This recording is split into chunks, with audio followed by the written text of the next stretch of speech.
And welcome to another Scots Whay Hae podcast. And today I'm joined by writer and filmmaker Grant McPhee to talk about Postcards from Scotland, his comprehensive look at Scottish independent music from 1983 to 1995. I have my copy here for people watching on YouTube. You can see how comprehensive it is. Hello, Grant. Hi, Alistair. Thank you for having me on. How are you doing? I'm really well, thanks. I'm looking forward to talking to you about the book. Before we get stuck in, why those years? Why did you want to concentrate on those years? Well, in some respects, it's a follow-on from Hungry Beat, the fast postcard era, but it's also there is another book which covers similar years but with a slightly different story, and it was slightly complicated with the timelines to have both of those stories running simultaneously. And I think it really does sum up what happened after the fast postcard era, and what came after, which obviously is like sort of the Franz Ferdinand, Belle and Sebastian era of Scottish indie music, and it felt like it was a good time frame to fit those in.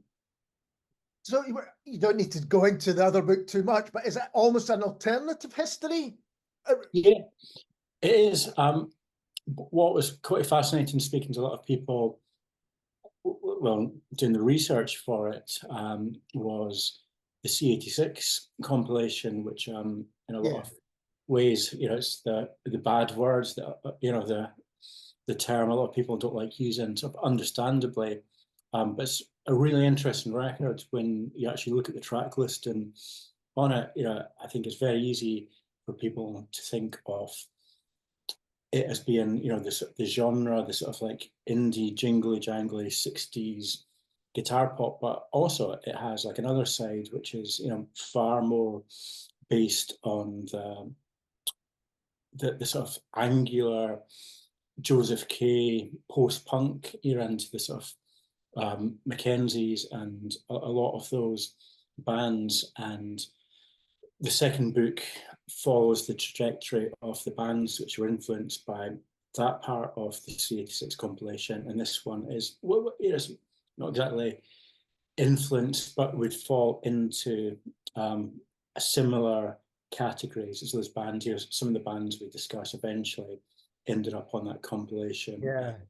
You could say, they were sort of like C86 type bands, though a lot of people in the book, as I said, understandably, would not like to be classified as that. Well, I think that's a good place to begin. So for those who don't know, what was the C86 compilation? Because it was hugely influential.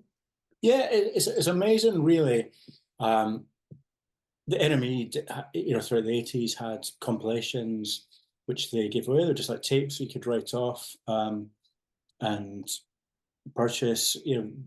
C81 had a lot of the postcard bands on it, and in one of the ways in pop music with timing and something sort of like indefinable when everything aligns. There was a compilation which they gave away in 1986, which would be no surprise to people, and it included many of the bands we sort of feature in the book. Pastels, Soup Dragons, Shop Assistants, some of the key bands we feature in this book. And we also have many bands who don't feature on the album, but really it has come to define an era and a genre which, for a compilation which was given away, is a fantastic and highly unusual thing.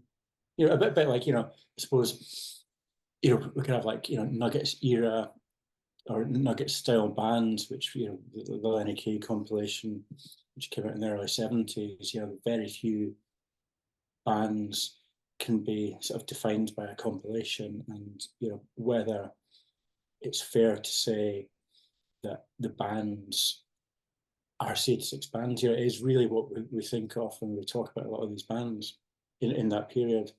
Yeah, I think it's become kind of shorthand for a certain kind of sound. You know, you mentioned the kind of jangle sound, you know, very early Primal Scream, for instance, is a good sort of example of it. But, and I would say this, but as you said, there was so much more going on. I can remember it very well. I remember getting my hands on it and playing it over and over. And I think it's the same for the book. If you've got a book that says Scottish Independent Music 83, 95, I think there's a kind of almost, if you haven't read it, you think, oh yeah, this is going to be fringes and, you know, jangle guitars and all that. And actually, there's so much more. It's so much more diverse going on. Was that a surprise to you when you were going through it? I mean, just to give an example, there's everything from kind of garage pop to power pop to even in electronic music and latterly kind of dance music as well. There's a real variety there. For me, Scotland in that period, as it is now, was such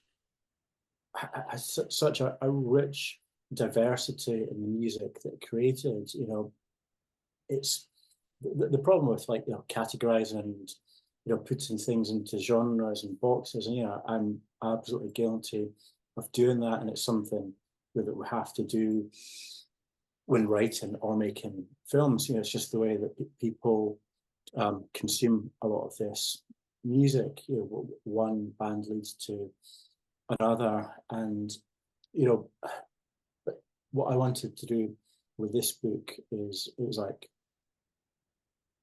in the way that Hungry Beat relates to Big Golden Dream, you know, it has something that, which is, you know, it takes in a far wider canvas that you can manage in a 90-minute film. You know, with Teenage Superstars, the film, which is the basis for Postcards for Scotland, you know, we have a 90-minute film, and within that we will have like 45 to 50 minutes of like interview, and that ends up being sort of like quite soundbitey. And what I wanted to do with this was just allow some breathing space for like characters to develop in the book. You know, I love characters, and obviously like music, and, you know, this area of music is like full of characters, and, you know, somebody's personality says to me as much about them as like their music does. And but also, in addition to that,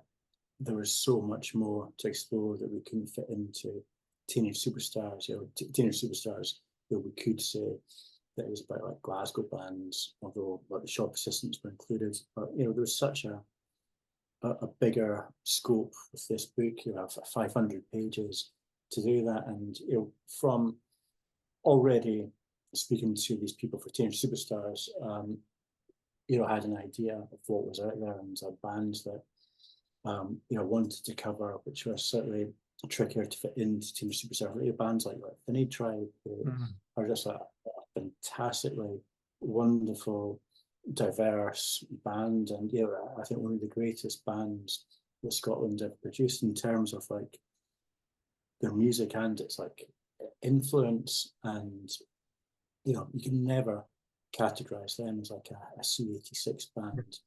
And the bands which like became before in the sort of development leading up to the C86 compilation, you know, they were sort of like hugely diverse. And, you know, after, you know, when we have, as you mentioned at the start, like the sort of developments of electronic and dance music, what the Soup Dragons did, where Primal Scream would also go, and, yeah, then into what Captain America / Eugenius were doing. You know, it was like a Teenage Fan Club. You know, it was like so different, and it's difficult to put it into one book. And, you know, that's why the C86 compilation is like, you know, a tricky way to sort of label these bands, because, you know, there's just so much more to them. But for something to lead a reader into this, I think it's like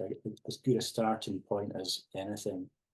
I think that's right. I think in the same way that using postcard records as a kind of way into Scottish independence, because a lot of people will have heard of that, and then also you've got this term which I think people will have heard of, even if they've not quite investigated fully themselves. And I'm interested in the structure of the book. So you've mentioned there the films that you did, Big Gold Dream and Teenage Superstars. And for those, you conducted a lot of interviews. Yeah, and I'm not a natural writer, and a lot of people say I'm not a writer at all. And I'd say that I'm not a writer sort of by choice. And the way this is sort of structured is it's like an oral history, and to me, I can tell a story through like editing like films. That's something I'm very sort of comfortable with, and to me that was like a sort of perfect way to do this, where what I find in books, certainly books like this, I'm interested in the people in the book, not the person's thoughts who is writing the book. Yeah. So in a way, I'd probably like categorize myself as a sort of like curator of this, and in a lot of ways, this is me sort of like projecting, because I was never in a band. I loved being in a band, and being able to talk to all these people. It's like fantastic. But what is very different in this book compared with how the films like Big Gold Dream and Hungry and Two Superstars are, is that something I had to learn, as I said, from not being a natural writer, is that you can say something or show something in a film with somebody like winking at the camera and cutting to something else, which obviously doesn't translate to a book. And I sort of naively thought at first we could just like the transcript of Teenage Superstars, which is like fantastic, edited by Angela Slavin. You could just like put this down and like expand a little bit, and it just didn't really work. And when you interview somebody for a film, you're interviewing them knowing that you're making a film and not a book. So, and you're not as interested in the sort of like minutiae of how bands develop and sort of like label sort of like form. So really a lot of Postcards from Scotland was like re-interviewing people again with the purpose of like making a book, and a lot of that was done sort of like via sort of face-to-face interviews, emailed, written interviews, which was like fantastically helpful, although you have a different feel from sitting down and writing something and taking the time to do that than just chatting as we are at the moment. Though I'm like rambling and mumbling, but it's a very sort of different feel. If we were doing this via email, and what else? We had like TANs, and so we have like 70 hours of interview from like Teenage Superstars. So it was just like hundreds of interviews that I did, and as it developed, sort of like the great thing is like knowing all these people is that after doing an interview and you start putting the narrative together, there's like a couple of bits missing in the story. You can just like email people or like have like sort of clarification on a point, and that's really to me, I find that incredibly enjoyable, just like chatting to all these people. And did you have to then edit down to get the final book, or is the book just the kind of example of how many people? Because I have to admit, when I first started reading it, I saw the amount of people that were going to be interviewed. I went, wow, this is, are you going to get people contradicting each other? And, there is points of view, of course, different points of view. But actually, at the end, you're still left wanting more. You're wanting to hear almost what comes next, or, all of those things. You feel you're in a kind of conversation, which is a really nice thing about it. Yeah, it's like, it was tricky. What I did is like the film industry went on strike when I was writing this, and I used this as an opportunity to do something with my time. And my wife was like incredibly understanding, and I've got like a little 4-year-old who's like lovely, but I'm trying to write a book when you're in that situation is like, it's sort of tricky. So, I would like put myself up in a sort of caravan sort of nearby for a few days, and just, like first thing in the morning till like last thing at night, I would just work on this. And what I find is, like, the more I speak to people, the more I find out about something. So I just gave the publisher effectively like sort of like 2 books. The story was like 1,000 pages long, going into the second part, and the publisher on this,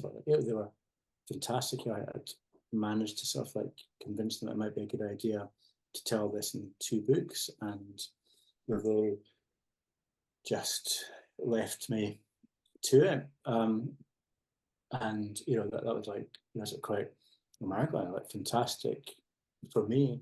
And it just allowed me to, as I mentioned earlier, allow things to develop, because I think for me as a reader, I just like hearing about people, forming bands and all these sort of like teenage youthful ideas and plans that you have when you're young. And that excites me. I thought, well, that might be exciting to other people like me as well. And in terms of contradictions, I think that's an important thing.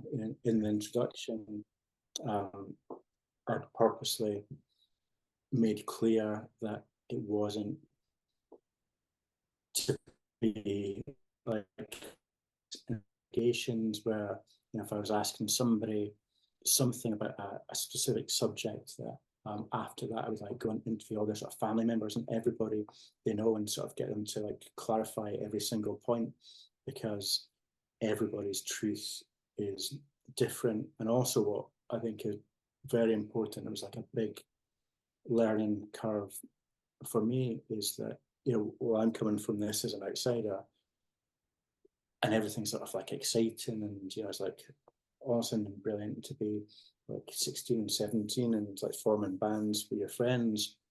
For a lot of people, it wasn't fun. It was like a quite a distressing time, and especially as your bands develop, and into different ways. And for some people, it's like when record label pressures start coming into it, and you have to like produce hits. And other people, when a band starts, you have like one principal songwriter, but then somebody else comes in. There's all sort of complicated things, and a lot of people hadn't spoken about this for sort of like 40 years, and it's very important to respect them for that. And you have to be very aware of their situation, and you don't want to, it's like I'd never think of pushing somebody on a subject that they were uncomfortable with. For me, this is like a book about having fun, and bands of having fun, and it's important to have, it's not a Sunday school outing where everybody, it's like everybody loves each other and like talking about how brilliant everything was. You have to have, part of, the other side of it, and it's important to show that in this book. But people do contradict each other, and it is their version of the truth. And well, it can be like funny sometimes to have people say, that their memories being different. It's like important just to respect these musicians as people, as people. Yeah, no, absolutely. And it doesn't shy away from the difficulties and the practicalities as well. Other people's life kind of gets in the way. People saying, well, actually, I can't do this anymore for, everyday reasons. Sometimes it doesn't have to be huge blowouts or, addiction problems or anything like that. It can just be the everyday. We'll talk about some of the people in a moment, but I'm interested because place plays a big part in the book. You mentioned how Teenage Superstars kind of concentrated on Glasgow, and previously maybe the Glasgow-Edinburgh dynamic. You had Fast and you had Postcards. But with this, because you've got the time to kind of let it breathe, as to use your words, you've also got the time to investigate the other places that were maybe not mentioned previously.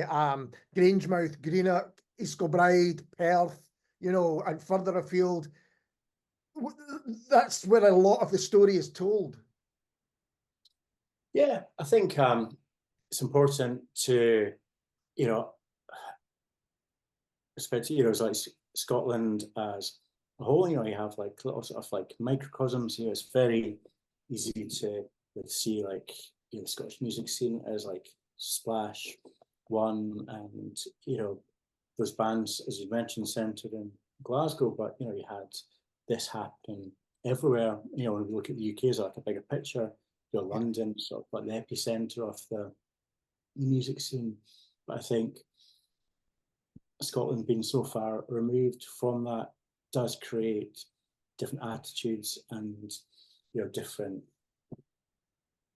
developments of bands, and it's exactly the same outside of like the big cities as well. And also, you know, a lot of these, the members of the bands, you know, which we associate with, like in Glasgow or Edinburgh, you know, a lot of the people in them like came from outside, you know, like David Keenan from the Shop Assistants and Margarita, you know, they were both from the Highlands, and you just have this whole, you know, world of different people. You know, I feel you could sort of like condense it down into maybe being outsiders, and just all sort of like finding each other in different places where, you know, whether it's like, you know, big city like Glasgow or Edinburgh or like Irvine, and, you know, places like that. And, you know David Keenan, the writer, and talks about that, and, you know, this is a memorial device. But, you know, he's absolutely true. You know, every town and like village had their outsiders, and that's a concept that's like, you know, fascinating to me. I grew up in Fife, and like went to school in a place called like Cooper, which was like a really small place. And I remember there was like a guy who had Fife punks like tattoos across his forehead, and yeah, that was like such a bold thing, and he just like sort of stuck out. But every town and sort of village has these people, and, you know, there's like, you know, small percentages of these people in, you know, every place, and the smaller the place, the smaller the sort of percentage of these people. And I find it fascinating that, you know, they eventually sort of find themselves and make this sort of music, and, you know, in places like Irvine, you know, with the big gun. And you know, I just think that's like such an amazing thing that these people sort of found themselves and like created just like this one single. And, you know, always you just need one single, and that's, you know, the important thing for me for this book is that it's cultural history, and I think it's like amazing that these people have this little legacy. Like, all these people have left little singles behind that will last forever, you know, far longer than the book. And that's the thing, often, even if it was just one release, the people that were in and around there at the time or who bought it, it can mean the absolute world to them. I wonder if we could talk about some of the bands featured, because there will be ones that some people will know, but some people may not, and certainly may not know the well. And I'd like to start with the Big Gun from Irvine, who's got quite an astonishing story behind them. Can you talk about them? Yeah, it's yeah, I put together after Big Gold Dream and the Teenage Superstars like films. I'd worked with like Cherry Red, and, you know, they were sort of leading it, and they wanted some soundtrack compilations for each of the films, and, you know, for various reasons that didn't really work out. But I'd worked on some track listings for like a 5 CD box set, you know, and other people were involved in that as well. Neil Cooper, and a band that wasn't included in it because I didn't know about them was like the Big Gun. And one of my day jobs was working on a TV show called Outlander, and one of the electricians, it's like from Irvine, and he's very briefly sort of featured in the book as in part of the Sunday Drivers. And he told me about this band that they'd begun, and also I knew about Andrew O'Hagan and the writer, and he put me in contact with one of the members of the band and sent me the single, and it's just like, wow, this is like fantastic. And like I thought I just have to cover this band. For me that just like sums up like everything about that scene in the book, that this band just put out one single, and it's like a wonderful single, and throughout the UK, that just happened in little places. Because I actually chaired an event with Andrew O'Hagan earlier the year at Paisley Book Festival, and I wish I'd known he'd been in this band. I would love to have chatted to him about it. But also in the band was there another well-known writer, John Niven, as well, who wrote Kill Your Friends and other fantastic books. So for them to kind of... there's a quote by Andrew O'Hagan in it, and it's something along the lines of, we didn't want to be famous, we just wanted to be liked by the people that knew us, our friends. And I think there was a lot of that going on. That kind of attitude is in the book as well, isn't it? Yeah, absolutely. And John Niven, he was like friends. He wasn't in the big gun. He was like in bands, sort of like shared sort of like members. Right, they were in and around. Okay. Yeah. And John's like been so wonderful like for this project. He's been a huge supporter. He's like a fantastic writer, and that just like sums up for me that like out of these bands that people will emerge, and it's that punk DIY, you don't need permission to do something, and it'd just be interesting to know if would they ever have done that without being involved in that band. And that's something else you can never know, but to me it's a fantastic question. And also it's like the big gun, it's like from this small band, there's actually Andrew Hagan wrote Mayflies, which was like loosely based on it, and became a wonderful 2-part TV film as well. And that's just the legacy of like these people making this one amazing single. And the band they go to see is the Shop Assistants in isn't it? And I would have loved to have actually asked David Keegan about that, just seeing this like recreated. You can imagine like they're 40 plus years ago, moving down from the Highlands, thinking that one day that this award-winning TV show on primetime TV would like feature a recreation of his band. So another band I wanted to touch upon are the Green Telescope, and that they are quite early on in the book. They get mentioned. Can you talk about those? Yeah, and that's like a really sort of fascinating part of this whole story, because as we said at the start, the C86 compilation really is sort of like it's normal with a lot of these bands. They don't fit into that, and the Green Telescope are one of those bands. And another reason why the book starts at 1983 is that there was like stuff happening in Edinburgh before the Shop Assistants started, and Woke Capella, another sort of closely linked band. And the Green Telescope, they formed out of the ashes of like the dodgily named Bellison Horrors, a punk band from Edinburgh who were sort of like associated with the Scars and the Visitors and Another Pretty Face. And Lenny Helsing was like the lead singer, and Lenny's one of the most important people in this book and the Edinburgh scene. They took elements of like psychedelia, much of what was happening in like London, especially based around like television personalities and Alan McGee when he moved down there.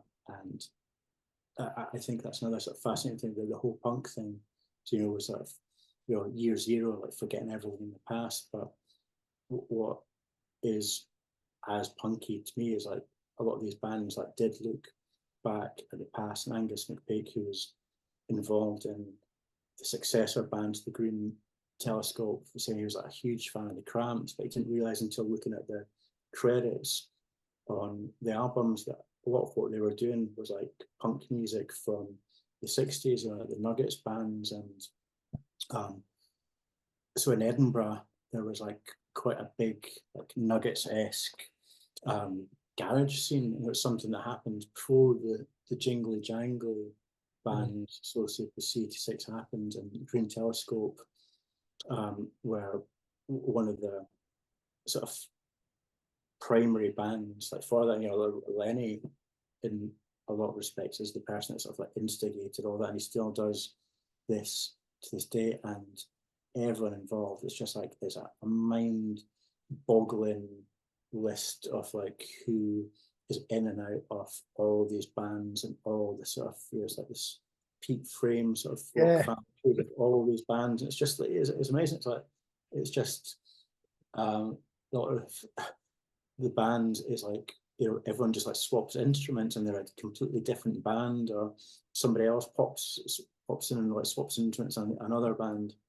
Well, Bells Hill was like that as well, wasn't it? Because you had people living down the road from each other who were in Teenage Fan Club and BMX Bandits and then Superstar and, and Vaseline's. And they would often just play on each other's records and turn up to each other's houses. Yeah, it's amazing. And the whole Bells Hill thing is like fascinating. I think it's so that the chances of the primary bands from there, like Sean from the Sean Dixon from the Soup Dragons, Norman Blake from Future Teenage Fan Club, and Douglas T. Stewart from BMX Bandits, all forming these like hugely successful bands, or successful and like hugely influential bands. And that to me goes back, it's like just like some mad one-off chant, or is it from friends supporting each other, which is one of the sort of key points of this book. It's like the support from the sort of like kinship or like friendly rivalry. And if they hadn't met each other, would they have gone on to do any of this, or met each other and supported each other? It just seems like so unbelievable. And I can't really think of any other cases where you have like three people from one tiny town, almost like in the same street, forming these three, amazing bands. Yeah, absolutely. It's an incredible story. Another band that's mentioned in the book, who I remember quite well, and did something again different, is the Stingrays. Yeah. In my memory, it was a rock, kind of raw rock and roll sound going on there. Yeah, and it's another thing, and that's like a really good point. George Miller, who later on did, my brain's like fried. The Kaisers, and they're sort of like the sort of like Greenock, and then sort of like later to Edinburgh, sort of like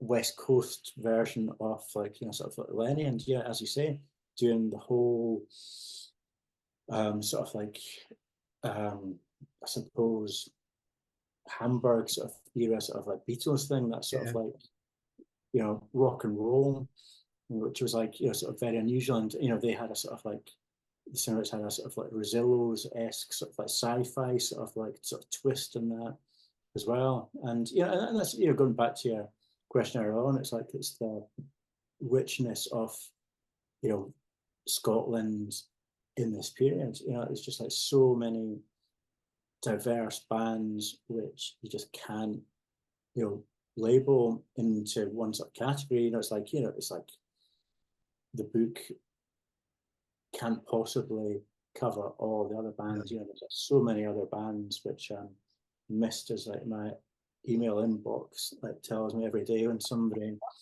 I bet. I mean, it's one of the reasons I can't wait to read the other book that's coming to kind of accompany it, because I'm imagining that will fill in some of the gaps that people probably are in touch going, oh, what about, but what about? But eventually you have to stop and say, you can't cover absolutely everyone. No, exactly. And, it's like, and the approach to this as well, it's like it's oral history, and, it's like what I've always wanted, like with the films as well, it's just like, it's like important to me to tell people about these bands, and for other people to get that same enjoyment from these bands that I do, and I think there's like such a huge scope for other people to make, you know, other documentaries on these bands and write books. And you know, Johnny Johnson had a fantastic book on Joseph Kay, which came out recently, and it's like, yeah, it's wonderful. And you know, that's what part of what we're all trying to do together is just like, you know, promote this music. It's what you do as well on this, because you know that's and you know, doing it to more than just your friends on Facebook or in the pub. It's like, you know, part of it is to get it to people outside like Scotland, you know, because it's, you know, to me it's like one of Scotland's greatest exports, and I think for everybody involved in the music scene, you know, and the fans, you know, it's something that's like meaningful to them, and it's like sort of giving purpose like to their lives, and you know, I think that's an important thing to like share. One of the kind of last bands mentioned in the book is talking about Greenock is Whiteout, who, you know, and that's, I think it feels significant as well, because this was a band, and I can remember them playing King Tut's, going to see them, that they supported Oasis, is that right? Well, they did a joint tour. So joint is the key word there, I think. Yeah. Because one went, as we know, you know, where now people are hanging on for days trying to get tickets, and Whiteout went the other way. And for me, that seems like a really significant ending to the book in a way, because indie seemed to change with Oasis. The whole concept of what indie was, it was kind of big label, and it wasn't these small independent labels. And you know, that kind of division, it's almost like a sliding doors moment. What would have happened if Absolutely Whiteout had been taken instead, you know? Yeah, it's I think you've summed it up there with like a sliding doors moment, and it is the point where sort of like you're into change. And you know, also it's got to think that you know, 18 Wheeler and like BMX Bandits like toured with Oasis. You know, Oasis supported BMX Bandits, and it could have been very different. And you know, Britpop is something that's sort of, the concept of it is like fascinating. And that, you know, Alan McGee, who's at the very, very start of this book, and you know, he was like one of the sort of like prime proponents of this. And I think a lot of what the bands throughout the story of this like primed Oasis and Blur and those other bands for doing this, but on a far more commercial level. I think the story of this book was that these people saw what happened with the first generation of punk bands, how to appear on like Top of the Pops and get major labels, they had to sort of really sort of clean themselves up. And these bands didn't want to do that. They took the opposite approach, and they took it back to the roots of what like DIY and sort of punk music is, and sort of like kept it as an underground outsider thing. You know, where obviously like some bands, you know, whether they wanted to or not, you know, they're brought into more mainstream success. But I think the story of like Britpop really is ignoring what happened before, and just, you know, taking the relative success of what these bands in the 80s and very early 90s did, and just cleaning themselves up and presenting themselves to, you know, an audience who were, and a record industry who are like sort of primed like the CDs to take this to the next level. Because am I right in saying that a lot of the major labels bought up a lot of the indie labels, but still would release them for kind of, you know, oh yeah, this is still an indie thing, but actually it had the backing of major music, and that, and all of that, you know, entails in terms of promotion and things. Yeah, and you know, to an extent that had been happening with like Swampland was sort of like effectively Postcard on London Records. Yeah. And it's not very successful despite having great music on it. And you know, historically that happened a lot, but really, you know, by the time Oasis came along, Creation was, you know, basically Sony, and you know, Food Blur's label. It was like Soames to a major, and really, it's still to this day, the record industry just like sees things that they can exploit and people to exploit, and despite being lots of great music, a lot of what Britpop was just exploiting people. And of course, as you said when you were talking about definitions earlier on, and how we all maybe are guilty of trying to categorize and box things.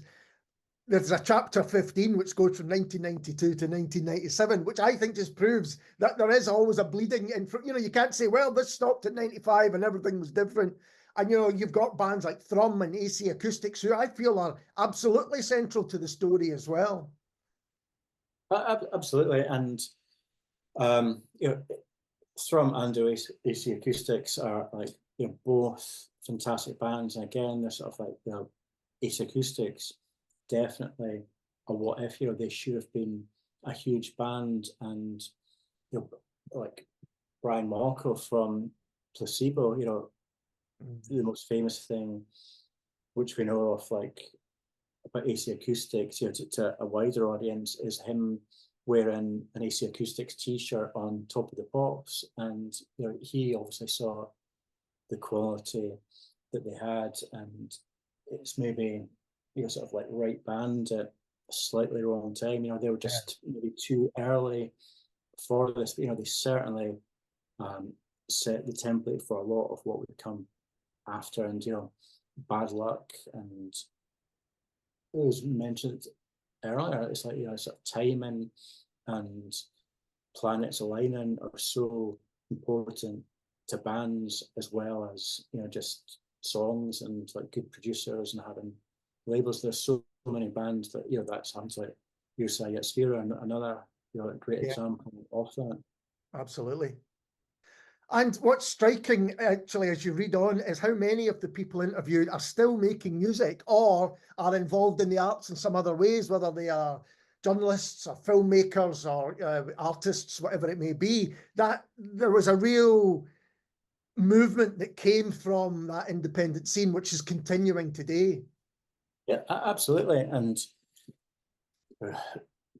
Douglas Gordon, like Jim Lambie, sort of like Turner nominated and Turner winning like artist Ross Sinclair from Soup Dragons, Professor at GCA, so mentioned like Andrew Hagen and John Niven, and so many people are still making music, and I think importantly with the same people.